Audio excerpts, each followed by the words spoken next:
Nice to meet you.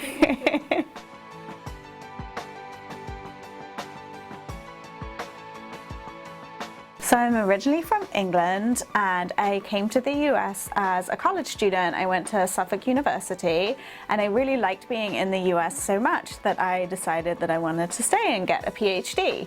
I did go back to England for 1 year to do a Master's of Research and Education, and then I came back to the US and I went to West Virginia University, WVU, where I got a PhD in developmental psychology. So I also got a master's degree and a PhD in lifespan developmental psychology from WVU.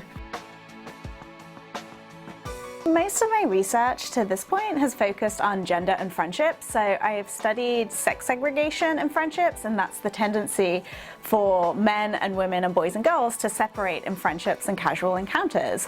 So with this line of research, I looked at whether or not sex segregation exists across the lifespan. So there's a lot of research that suggests that sex segregation is really pervasive in childhood, and we can see this across cultures. So we know that this is something we see a lot in childhood, but nobody had really studied what sex segregation looked like post-childhood. And I think one of the main reasons for that is really just because there's this assumption that once you hit adolescence, you're starting to form romantic relationships with people of the other sex, and that friendships really don't matter as much anymore. But I really believe that friendships are important across the lifespan, and so I wanted to study sex segregation as a lifespan phenomena.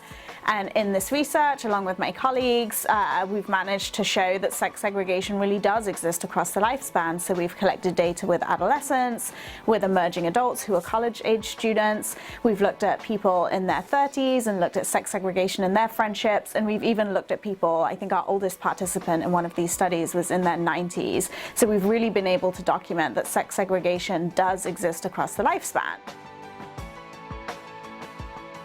Yeah, so all of the research that I do at Emmanuel College, I do with undergraduate research assistants. So I have people in my lab who are freshmen, sophomores, juniors, and seniors. So students can really get involved at any point that they want to.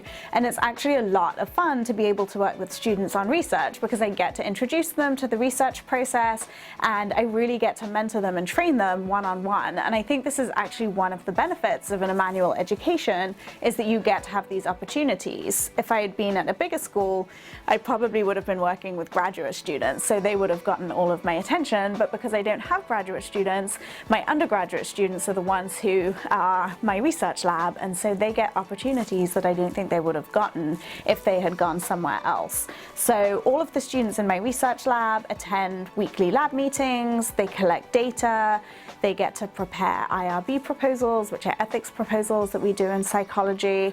They get to present their data at national conferences. I think that's the most exciting thing, that students doing research in my lab actually get to go to national conferences and meet some of the famous psychologists they've been reading about in their classes and present their research in front of them. So I think that's a really, really great opportunity.